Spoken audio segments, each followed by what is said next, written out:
Well, thank you. Welcome to our PSSO concert.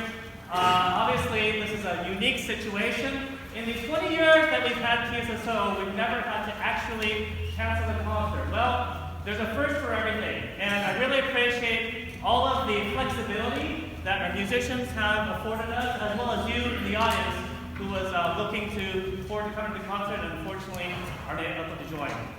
Obviously, it's a trying situation, and we chose this avenue because we thought this was the best compromise of, recognizing all the hard work that the musicians did over the last couple of months, while still being conscientious that we're in a really challenging time in terms of the health situation of our musicians and of you in the community. So hopefully, what we've done here is a good balance. And personally, my thought on the silver lining of this is that we're probably maybe even reaching a broader audience since we can have folks join in other cities and other nations. Obviously we can't hear you applaud. You're more than welcome to applaud in your living room. Clap, clap, clap. That is fine. But you can also like us. There's some things you do, like give us hearts and smiley faces and things like that. I think in the live stream. Right, so you're more than welcome to do that, and afterward, the musicians will see that. They will feel loved from you, so thank you very much.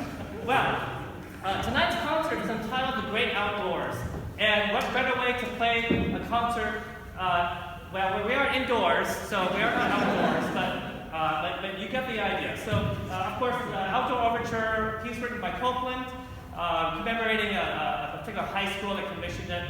The next piece is a great outdoor piece. It's a canonical piece by Respighi. And Respighi was, of course, an Italian composer. And Pines of Rome depicts basically 4 different cities where there are various pine trees. Now, the thing to know about these pine trees, they're not the kind of pine trees we have in the Northwest that are kind of like chrysalis-shaped. These pine trees in Rome, if you ever go there, they're basically these long, tall trees where the main trunk is kind of bald. There's no hair on the main part of the trunk. And then at the very top, there's kind of a tuft of leaves at the very top. So it kind of looks like one of those Muppets, and they're really beautiful, very interesting. Now, the first movement here, there's a big characterization for each of those movements. There's a storyline. In the first movement, it's all about basically a scene where you're in a kindergarten. And then all these kids playing around, kind of, playing ring around and rosy, kind of tattling each other, things like that. See if you can hear some of those elements as we play the music and the whole children's aspect of this first movement. As we enter into the second movement, it's all about the catacombs. So think of these as old, ancient graveyards.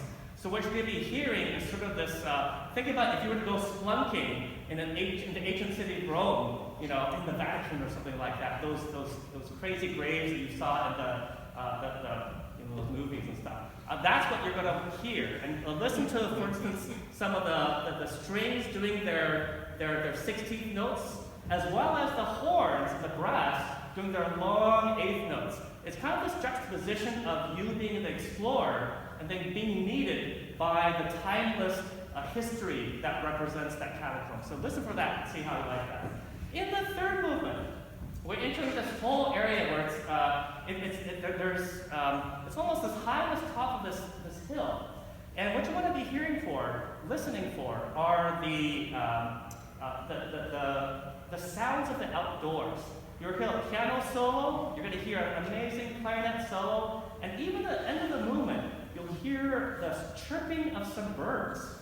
So listen for that. This is a unique instrument we have commissioned to play those birds. Hopefully just birds. Just birds. just birds, right? Those were birds. We had some ducks come out last night, and that was a surprise. And then, of course, the last moment is the Appian Way. This is the main road that led to the center of Rome back in the ancient days. And what you can be hearing is the march of the old Roman, what do you call it? The Centurions. Yeah, the centurions. Yeah, right, exactly. The soldiers, the warriors, marching slowly into the middle of the city. It starts very quiet, but you hear that steady drumbeat of footsteps coming and coming, and at the end we end with a huge, amazing, big finale. So it's a wonderful piece. I hope you enjoy it. I think if there's anything else I need to say. No, I think that's about it. Oh, the only thing I want to mention, if you want a second view, we've actually started another live stream on my Facebook page. My first live stream ever, so hopefully it works. But I thought it'd be interesting if you actually want to see a view from the orchestra standpoint. That might be an interesting opportunity here, right? So if you tune in, but I suggest the audio's not going to be that great from that camera. So if you do tune into that live stream, keep this main stream going, and just mute that other stream. You can almost have it be like one of those pay-per-view, football games. You can see multiple views, like, oh, this is a slow motion thing.